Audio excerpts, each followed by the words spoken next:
জয় শ্রীকৃষ্ণ, রাধে রাধে। নমস্কার বন্ধুরা, আমি রুমা, সবাইকে স্বাগত জানাই আমার এই ছোট্ট চ্যানেলে। আজকের ভিডিওতে আমি এমন একটি বিষয় নিয়ে কথা বলবো যা নিয়ে অনেকের মনেই প্রশ্ন থাকে। মানে গ্রহণের দিন কি গোপাল পূজা করা যায়? আর যদি করা যায় তাহলে কিভাবে করা যায়? কারণ সেদিন চন্দ্রগ্রহণ ছিল আর সঙ্গে ছিল দোল পূর্ণিমা। অনেকে মনে করেন গ্রহণের সময় কোনো পুজো করা যায় না, আবার কেউ কেউ বলেন বিশেষ নিয়ম মেনে পূজা করা যায়।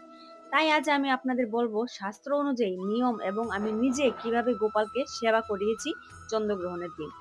তবে চলুন বন্ধুরা শুরু করা যাক। বন্ধুরা, যেদিন চন্দ্রগ্রহণ ছিল মানে 3 তারিখে, সেদিন আমি খুব ভোরে উঠেছিলাম। তোমরা তো টাইম দেখিয়ে নিয়েছো। ব্রাহ্ম মুহূর্তে ভোর 3টায় ঘুম থেকে উঠি। কারণ শাস্ত্রে বলা আছে গ্রহণের আগে যতটা সম্ভব পবিত্রভাবে পূজা সেরে নেওয়া ভালো। সেদিন আমি আগে থেকে জানতাম যে সূতককাল শুরু হবে সকাল 6টা 47 মিনিটে। তাই তার আগেই আমি সব কাজ সেরে নেওয়ার চেষ্টা করেছি। আমি স্নান করি, তারপর রান্না শুরু করি। সেদিন আমি গোপালের জন্য ভালোবাসা দিয়ে তৈরি করেছিলাম খিচুড়ি, পায়েস এবং 3 পদের ভাজা। সবকিছু আমি খুব ভক্তি করে রান্না করেছি। কারণ জানো তো, কারণ সময়টা অনেকটাই কম ছিল। যেহেতু সকাল সকাল লাগবে সূতককালটা, তার জন্য আগে থেকেই মাত্র 3 ঘন্টা সময় পেয়েছি। তার মধ্যেই সবকিছু রেডি করতে হবে, তার মধ্যে আমার সোনাকে রেডিও করতে হবে। আর সোনাকে রেডি করতে মিনিমাম আমার 1 ঘন্টা সময় চলে যায়, কারণ ওনার সিঙ্গার করতে একটু সময় লাগে। তো যাই হোক, ভাজার জন্য সবকিছু কেটে নিয়েছি, সবকিছু দেখতে পাচ্ছ তোমরা। তাহলে দেখতে থাকো ভিডিওটা। বন্ধুরা, গ্রহণ চলাকালীন কি কি করা উচিত তাহলে চলো আগে তোমাদের বলে দিই। বন্ধুরা, শাস্ত্রে বলা আছে গ্রহণ চলাকালীন সময়ে সাধারণত রান্না করা, মূর্তি স্পর্শ করা, নতুন পূজা শুরু করা এসব থেকে বিরত থাকতে বলা হয়। এই সময় অনেকে জপ, নাম স্মরণ বা স্তোত্র পাঠ করেন। আমি সেই সময়টা শান্তভাবে ঈশ্বরের নাম স্মরণ করেছি। আরেকটা গুরুত্বপূর্ণ বিষয় আমি আপনাদের বলতে চাই, সেদিন কিন্তু শুধু চন্দ্রগ্রহণই ছিল না, ছিল দোল পূর্ণিমা। আর এই তিথিটা ভগবান শ্রীকৃষ্ণ ও গোপালের জন্য খুবই শুভ দিন বলে মনে করা হয়। সে কারণে আমি ভেবেছিলাম যেহেতু দোল পূর্ণিমা, তাই গোপালকে ভালোবাসা দিয়ে বিশেষ ভোগ দেব। আমি ভোরে উঠে খিচুড়ি, পায়েস এবং 3 পদের ভাজা রান্না করে গোপালকে ভোগ নিবেদন করার চেষ্টা করেছি। তবে একটা কথা মনে রাখবেন, ভগবানের কাছে ভোগ দেওয়ার নির্দিষ্ট কোনো সময় কিন্তু সবসময় বাধ্যতামূলক নয়। আপনি আপনার ভক্তি ও ইচ্ছা অনুযায়ী যে কোনো সময় ভোগ দিতে পারেন। তবে যেদিন গ্রহণ থাকে সেদিন একটা বিষয় খেয়াল রাখা ভালো, সূতককাল শুরু হওয়ার আগেই ভোগ নিবেদন সেরে নেওয়া উচিত। আমার ক্ষেত্রে যেহেতু সূতককাল শুরু হচ্ছিল সকাল 6টা 47 মিনিটে, তাই আমি তার আগেই সব ভোগ নিবেদন করে দিয়েছিলাম। আরেকটা ছোট্ট কাজ আমি করেছিলাম, সূতককালের সময় যাতে গোপালের কোনো অসুবিধা না হয়, সেই জন্য আমি আগে থেকে সামান্য জল এবং কিছু চকলেট গোপালের সামনে রেখে দিয়েছিলাম। কারণ ভক্তির জায়গা থেকে আমার মনে হয় গোপালকে আমরা যেমন নিজের বাড়ির ছোট্ট বাচ্চা মনে করি, সেবা করি, ঠিক তেমনই তার জন্য একটু জল বা মিষ্টি রেখে দেওয়া ভক্তিরই একটা প্রকাশ। তারপর আমি রান্না শেষ করার পর গোপালকে স্নান করাই, তারপর নতুন করে পরিষ্কার কাপড় পরিয়ে খুব সুন্দরভাবে ভোগ নিবেদন করার চেষ্টা করি। কারণ আমার মনে হয় গোপালকে যদি আমরা ভালোবাসা দিয়ে সেবা করি তাহলে তিনি নিশ্চয়ই আমাদের ভক্তি গ্রহণ করে। এই সমস্ত কাজ কিন্তু আমি শুধু শুরু হওয়ার আগেই, অর্থাৎ সকাল 6টা 47 মিনিট হওয়ার আগেই করে ফেলি। তাহলে তোমরাও কিভাবে করেছো অবশ্যই আমাকে কিন্তু জানিও আর দেখতে থাকো।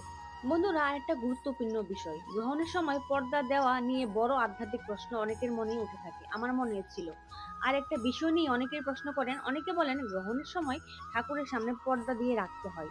কিন্তু এই বিষয়টা নিয়ে অনেক সাধু সন্তরা আবার ভিন্ন মতও দিয়েছিলেন। বিশেষ করে প্রেমানন্দ মহারাজজি একবার খুব গভীর একটা প্রশ্ন করেছিলেন। আমি সেটা শুনেছিলাম। তিনি বলেছিলেন, আমরা অনেক সময় ভাবি গ্রহণ লাগছে বলে ভগবানের সামনে পর্দা দিতে হবে। অনেকেই বলে সেই কথাটা। কিন্তু একটু ভাবুন তো, যিনি এই পুরো ব্রহ্মাণ্ড সৃষ্টি করেছেন তার উপর আবার গ্রহণ লাগবে কিভাবে? কারণ ভগবান শ্রীকৃষ্ণ সম্পর্কে শাস্ত্রে বলা হয় তিনি হলেন অসীম ব্রহ্মাণ্ডের স্রষ্টা, অর্থাৎ সূর্য, চন্দ্র, গ্রহ, নক্ষত্র, পুরো সৃষ্টি সবই ওনার ইচ্ছায় চলছে। তাহলে যে সূর্য চন্দ্র তার সৃষ্টি, সেই সূর্য চন্দ্রের গ্রহণ আবার সৃষ্টিকর্তাকে ঢেকে দেবে? এটা কি সম্ভব? আধ্যাত্মিক দৃষ্টিতে ভাবলে উত্তরটা খুব পরিষ্কার। ভগবানকে কোনো গ্রহ, কোনো ছায়া, কোনো গ্রহণ স্পর্শ করতে পারে না। তিনি তো মায়ার ঊর্ধ্বে। গ্রহণ তো আসলে সূর্য ও চন্দ্রের উপর ছায়ার খেলা মাত্র। কিন্তু ভগবান তো সে আলো যেখান থেকে সূর্য ও চন্দ্র নিজেরাই আলো পায়। অনেক সাধু সন্তী বলেন, যার আলোয় সূর্য চন্দ্র জ্বলছে তাকে আবার অন্ধকার ঢেকে দেবে কিভাবে? সেটা কোনোভাবেই সম্ভব নয়। এই কথাটা যখন আমরা গভীরভাবে ভাবি, তখন বুঝতে পারি ভগবানের উপর কখনোই গ্রহণ লাগে না। গ্রহণ লাগে আমাদের দৃষ্টি ও বিশ্বাসে, ভগবানের উপর নয়। বন্ধুরা, আমি কিন্তু এখানে একটা কথা বলেছি, ব্রাহ্ম মুহূর্তে ভোর ৩টায় ঘুম থেকে আমি উঠেছিলাম। আমরা সবাই জানি ব্রাহ্ম মুহূর্ত হলো এমন একটি সময় যখন পরিবেশ খুব পবিত্র থাকে।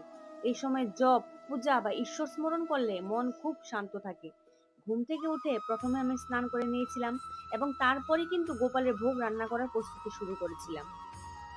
বন্ধুরা, এবার আমি তোমাদের বলি আমি গ্রহণ চলাকালীন কি করলাম। গ্রহণ চলাকালীন আমি কোনো নতুন পূজা শুরু করিনি।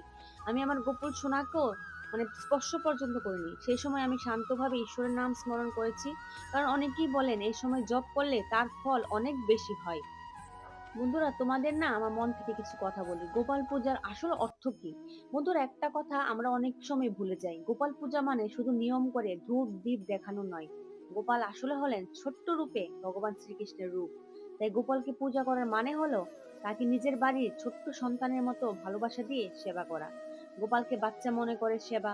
যারা বাড়িতে গোপাল রাখেন তারা জানেন গোপালকে শুধু পূজা করা হয় না, তাকে সেবা করা হয়। যেমন সকালে ঘুম থেকে তোলা, স্নান করানো, নতুন পোশাক পরানো, ভোগ খাওয়ানো, রাতে শয়ন করানো, এসব আসলে গোপাল সেবা।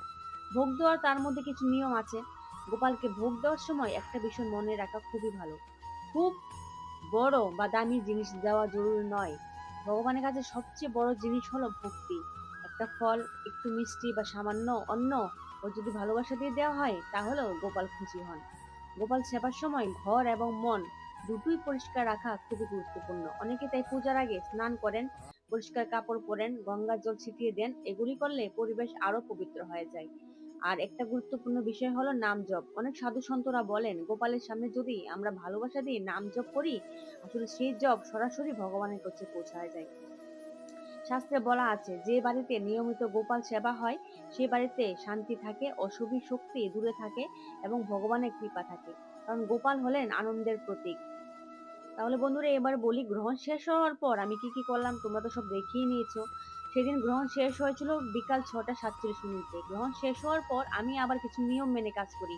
প্রথমে আমি সব ঠাকুরকে গঙ্গার জল অর্পণ করি, ঘরের চারপাশে গঙ্গার জল ছিটিয়ে দেই। তারপর আবার সন্ধ্যার পূজা করি। গোপাল সোনাকে মুখ হাত পুছিয়ে দেই। আর গোপাল সোনাকে আবার স্নান করেনি, শুধু মুখ পরিষ্কার করে দিয়েছিলাম এবং গঙ্গার জল দিয়েছিলাম।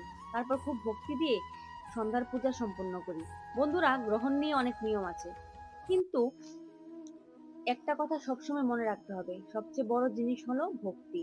ভক্তি থাকলে ভগবান অবশ্যই আমাদের মন বুঝতে পারেন। আজ আমি শুধু আমার নিজের অভিজ্ঞতাটা আপনাদের সঙ্গে ভাগ করে নিলাম।